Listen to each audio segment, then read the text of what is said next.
Halo semua, kembali lagi di channel Okawaii yang membahas kelanjutan cerita anime lainnya. Di video ini kita akan melanjutkan cerita dari anime Seirei Gensuki. Seperti biasa, jika kalian suka dengan channel ini silahkan subscribe aja. Terima kasih. Shin memperlihatkan Latifah yang sedang menulis buku hariannya. Dia mengingat semua kejadian saat bersama Oni-channya, yaitu Ryo. Latifah sangat bersyukur bisa bertemu Oni-chan pada waktu di hutan dan bisa menikmati kehidupan yang damai saat ini. Latifah juga menyadari di dunia sebelumnya dia pernah bertemu dengan Oni-chan dan merasa bahwa mereka berdua memiliki ikatan takdir.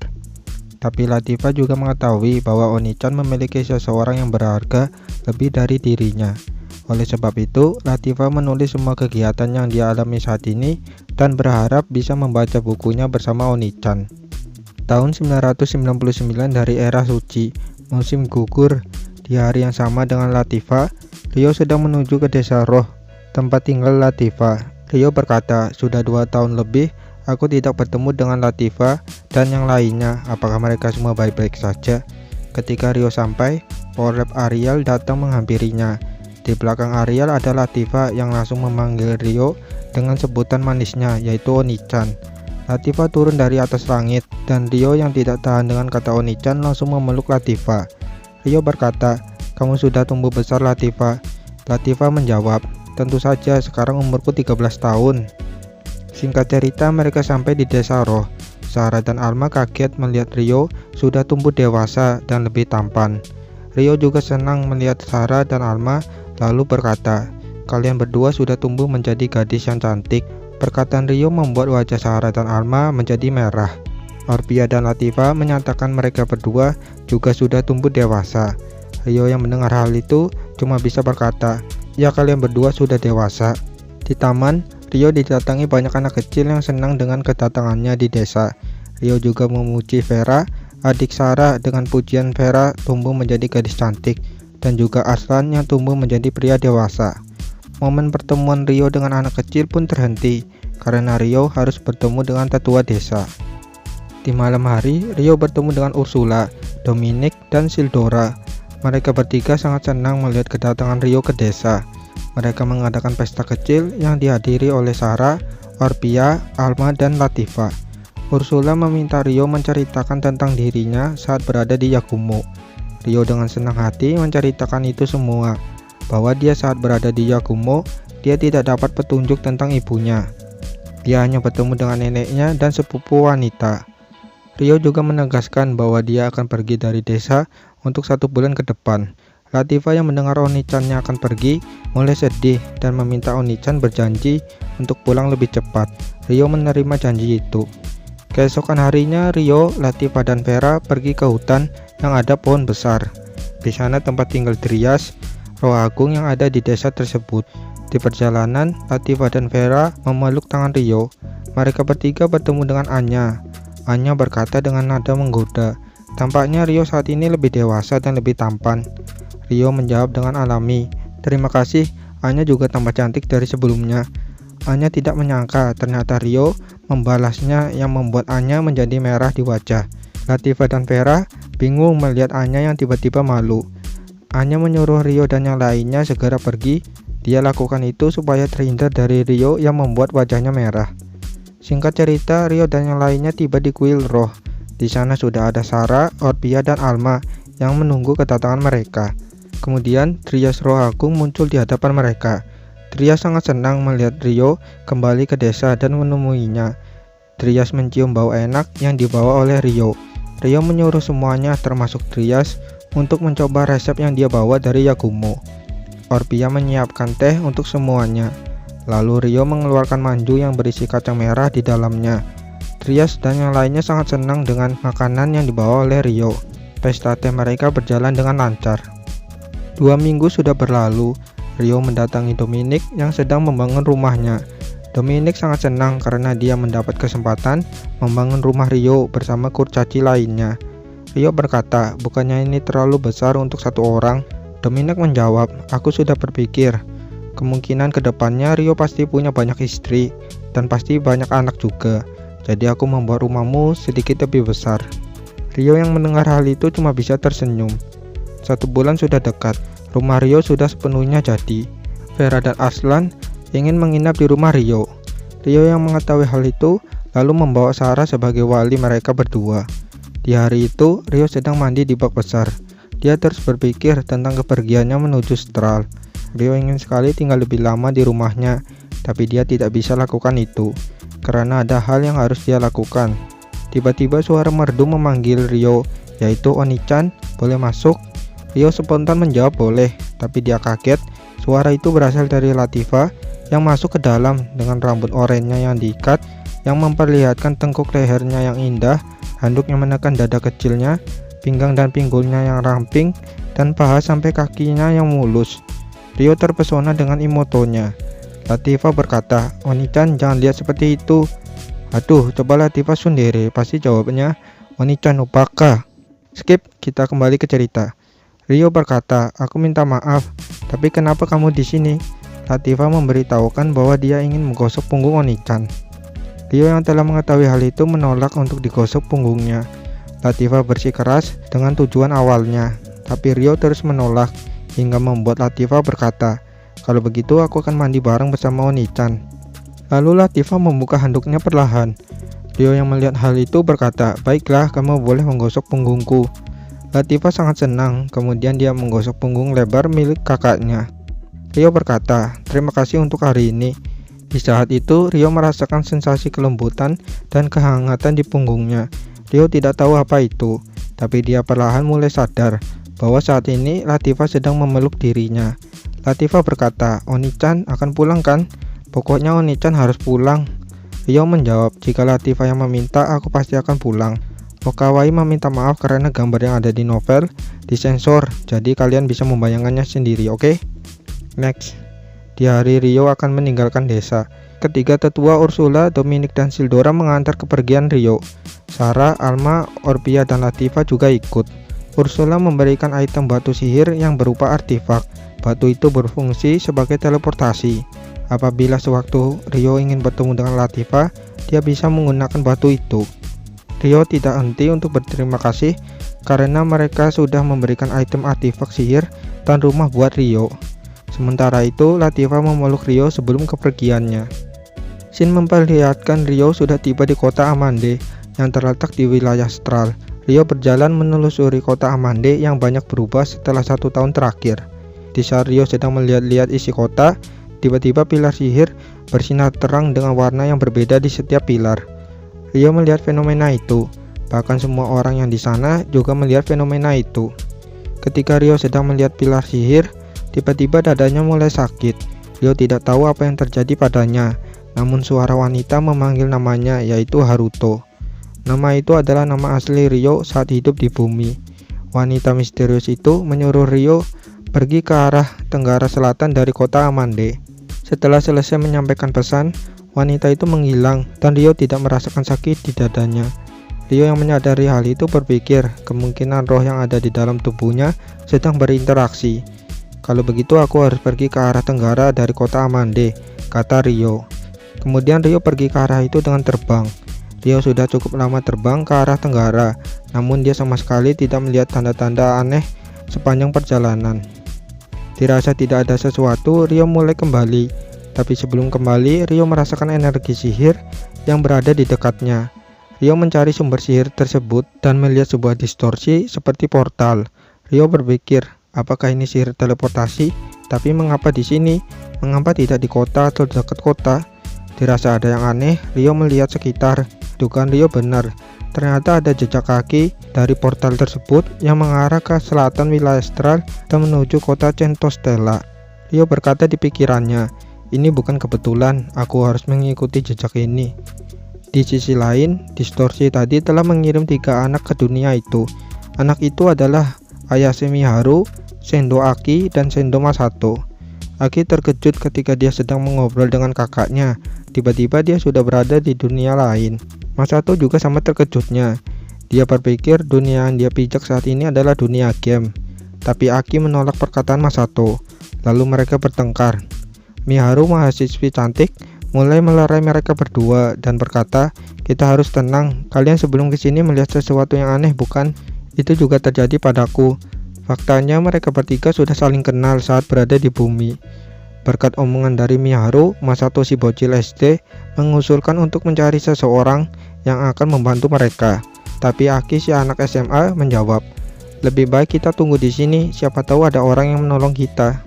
Miharu berkata, "Aku punya makanan dan minuman, tapi itu sangat sedikit. Jadi kita akan mati kelaparan apabila kita menunggu. Yang harus kita lakukan adalah berjalan dan meminta bantuan orang lain." Dirasa perkataan Miharu ada benarnya, mereka bertiga mulai berjalan mencari pertolongan. Di perjalanan, mereka berdua sudah berjalan 1 jam lamanya, tapi tidak menemukan siapapun. Persediaan makanan juga mulai menipis. Di saat rasa putus asa menghampiri mereka, Masato melihat sekelompok orang dari kejauhan. Dia berteriak dengan sangat keras. Aki yang mulai melihat sekelompok itu mendekat, mulai ceria. Tapi Miharu berpikir, apakah ini baik? Singkat cerita, sekelompok itu datang. Mereka semua laki-laki yang membawa kuda dengan baju besi dan pedang di pinggangnya. Miharu berbicara menggunakan bahasa Jepang, tapi pemimpin kelompok itu tidak tahu apa-apa. Kemudian Miharu berkata dalam bahasa Inggris. Hasilnya pun sama. Aki dan Masato mulai putus asa. Salah satu dari kelompok itu menghampiri pemimpinnya dan berbisik. Faktanya semua pria yang ada di sana melihat tubuh indah milik Miharu. Miharu mulai merasakan ada yang tidak beres. Begitupun dengan Aki dan Masato. Aki dan Masato mencoba melarikan diri, tapi ditahan oleh Miharu. Dia berkata, "Jika kita lari, kita tidak akan selamat. Mereka menggunakan kuda dan membawa pedang." Perkataan Miharu membuat Aki dan Masato menyadari itu semua. Lalu pria lain mengikat Aki dan Masato karena mencoba kabur. Lalu dilanjutkan dengan Miharu dengan menatap tatapan mesumnya. Seketika Miharu merasa gemetar di tubuhnya, tapi dia tetap berusaha untuk tenang agar Aki dan Masato tidak dibunuh apabila dia mencoba melawan. Alhasil kelompok itu membawa Miharu, Aki dan Masato. Singkat cerita, mereka tiba di sebuah jalan yang rusak dan penuh dengan orang-orang yang berpenampilan compang-camping. Faktanya Miharu saat ini sedang dibawa ke tempat penjualan budak yang ada di dunia tersebut.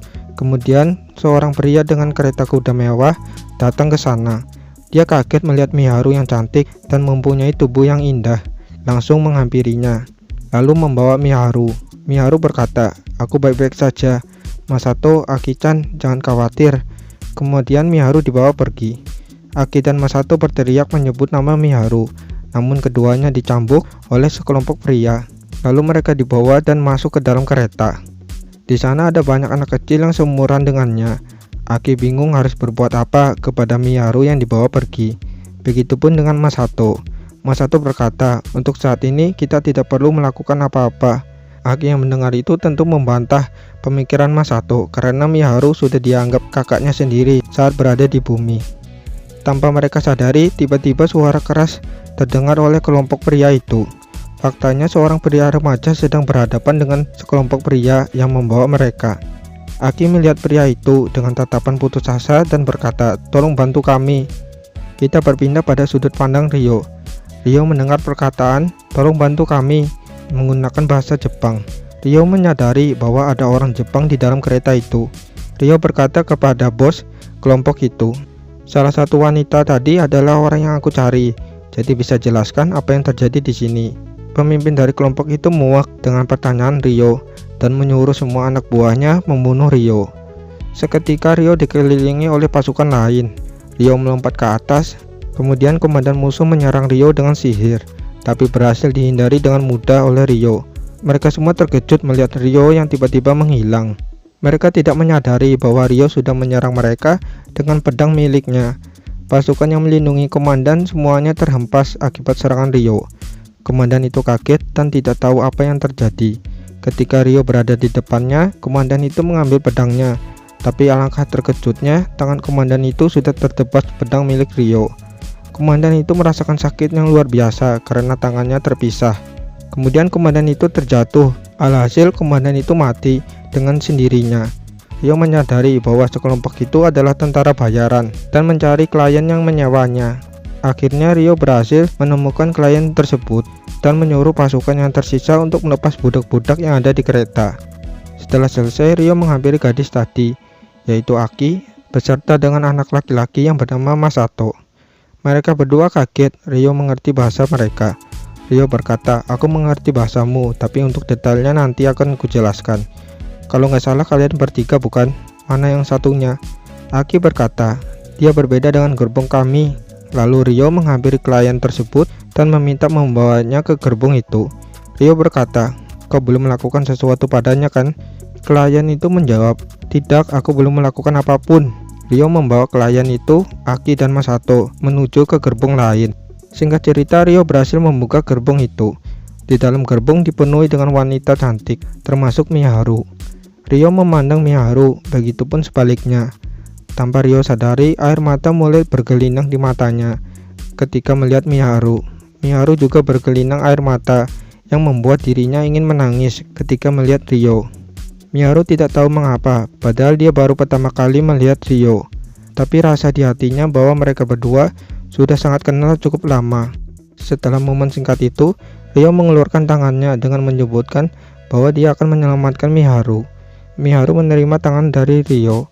Ternyata Rio menyadari bahwa yang dia lihat adalah Ayase Miharu dan berkata di pikirannya, mengapa Miharu ada di dunia ini? Kemudian para budak lain melihat ke arah Rio. Tapi Rio mengetahui sistem yang ada di dunia ini. Mereka semua resmi telah menjadi budak. Lalu Rio berkata, aku tidak bisa apa-apa. Semua wanita itu mengetahui maksud dari Rio.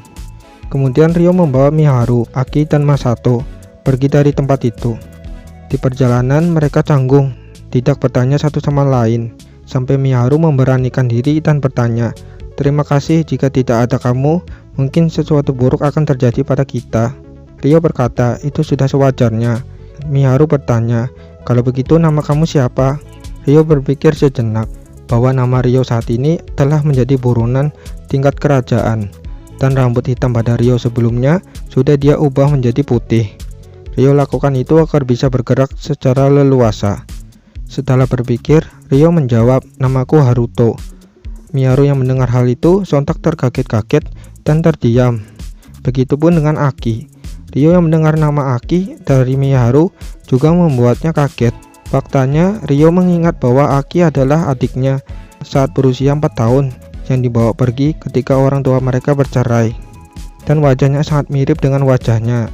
Ketika semuanya kaget, Masato memperkenalkan diri. Rio yang mulai sadar, kemudian menyuruh yang lainnya untuk segera melanjutkan perjalanan. Singkat cerita, malam pun tiba. Rio membawa semuanya ke tempat yang tidak terlihat oleh orang. Rio mengeluarkan rumah yang dibuat oleh Dominic. Faktanya, rumah yang dibuat Dominic adalah rumah batu yang bisa digunakan dengan kekuatan roh. Rio berkata, tenang saja, rumah itu tampak seperti batu, tapi di dalamnya memiliki interior bagus. Miharu dan yang lainnya terkejut ketika masuk ke rumah itu. Di dalam rumah, Miharu dan yang lainnya sangat bersyukur karena bertemu dengan Rio. Rio memberikan mereka bertiga minuman, mengingat perjalanan mereka cukup jauh. Aki yang baru menyadari bertanya kepada Rio, siapa kamu? Bagaimana kamu tahu bahasa Jepang? Rio menjawab, ingatanku sebelumnya berasal dari Jepang dan merupakan seorang mahasiswa. Jadi mungkin itu yang membuat aku bisa mengerti bahasa kalian. Masato berkata, berarti ini tempat game RPG yang ada sihirnya ya? Rio menjawab, mungkin ada benarnya juga. Tapi jika kalian mati, maka kalian akan mati, berbeda dengan game. Dan satu hal lagi, di dunia ini ada budak. Budak itu seperti menjual orang kepada pemilik yang baru. Masato yang mendengar perkataan Rio terkejut dengan pernyataan itu. Rio bertanya, jadi bagaimana kalian bisa sampai di sini? Miharu menjelaskan, sebelumnya aku bersama dengan temanku, dan seketika udara di sana berubah menjadi seperti lingkaran yang membawa temanku. Terus tanpa aku sadari, aku berada di dunia ini. Aki juga menjelaskan yang hampir mirip dengan Miharu. Rio memberitahukan bahwa mereka dikirim menggunakan sihir ruang waktu. Jadi kemungkinan Miharu dan yang lainnya hanya terseret oleh sihir ruang waktu. Aki bertanya, apakah ada jalan kembali ke bumi? Rio menjawab, sihir ruang waktu itu memang ada di dunia ini, tapi belum ada orang yang bisa menggunakannya. Jadi kemungkinan kecil untuk bisa kembali ke bumi. Mereka bertiga mulai sedih. Rio yang melihat mereka langsung mengubah topik dengan berkata, di sini juga ada kamar mandi. Miharu dan Aki terkejut mendengar hal itu. Kemudian Rio membawa mereka ke kamar mandi dan memberitahukan cara menggunakan artefak sihir yang ada pada kamar mandi. Kemudian Aki mandi terlebih dahulu. Masato berkeliling melihat ruangan. Miharu dan Ryo berada di dapur. Mereka berdua akan memasak sup miso. Miharu memakai celemek yang diberikan oleh Ryo, yang membuat Ryo gugup dan wajahnya merah. Di sisi lain, Aki sedang menikmati mandinya dan mulai merenung dengan nama Haruto yang sama dengan Haruto di dunia ini.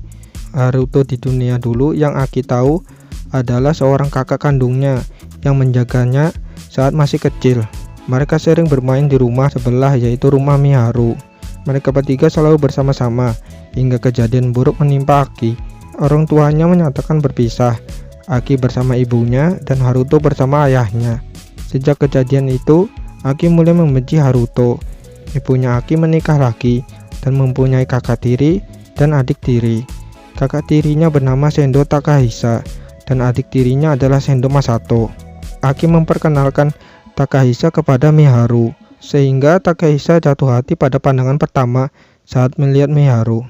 Jadi kesimpulannya, orang yang seharusnya dikirim dari bumi ke dunia Ryo saat ini adalah Takahisa dan Sumeragi Satsuki yang merupakan teman dari Miharu. Singkat cerita, Aki sudah selesai mandi, lalu menyuruh Masato untuk mandi. Di saat itu dia melihat Ryo dan Miharu berada di dapur. Mereka berdua mengobrol, tapi anehnya Aki merasakan dejavu pada hatinya yang mulai sakit ketika melihat Ryo dan Miharu bersama. Namun dia tidak mengetahui apapun itu. Di tengah malam, Aki dan Masato sudah tidur. Miharu pergi mandi. Ryo berpikir, apakah perlu aku beritahu mereka semua bahwa aku adalah Haruto yang mereka kenal? Tapi jika itu mungkin, apakah Miharu dan Aki akan menerimaku lagi? Aku ingin sekali Miharu tahu siapa diriku. Di saat itu, Miharu sudah selesai mandi. Ryo berkata di pikirannya, lupakan, untuk saat ini aku harus melindungi Miharu, Aki dan Masato. Miharu menghampiri Ryo yang sedang duduk. Ryo berkata, bagaimana kita besok belanja? Miharu menjawab, apakah aku bawa keringat atau semacamnya? Karena bajuku tidak ganti. Yang ditangkap Miharu adalah belanja baju. Tapi Ryo meluruskan dengan berkata, tidak, itu tidak benar. Kamu sangat harum, Miharu. Sampai-sampai aku ingin mencium harummu selamanya. Miharu kaget mendengar perkataan Ryo. Ryo yang menyadari bahwa dia berkata yang tidak seharusnya, langsung memberitahukan bahwa dia mengajak Miharu belanja kebutuhan sehari-hari. Miharu yang mendengar penjelasan dari Ryo berkata, oh begitu, tapi kami tidak punya uang. Ryo berkata, tenang saja, aku ada uang, kau tidak perlu khawatir dengan hal itu. Kemudian Ryo mengeluarkan uang kompensasi dari perbudakan tadi dan menyerahkannya kepada Miharu. Miharu menolak uang itu, tapi Ryo terus memaksa. Pada akhirnya Ryo gagal, sehingga dia memutuskan memakai uang itu untuk membeli kebutuhan buat besok. Miharu menerima pendapat itu dan berterima kasih kepada Ryo setelah apa yang Ryo lakukan kepadanya. Oke kan, mungkin segitu dulu untuk video kali ini. Bagaimana, seru kan? Jelas sih, kan nambah waifu. Nah, jika kalian ada kritik saran, silahkan tulis di komentar. Sampai jumpa di next video, bye bye.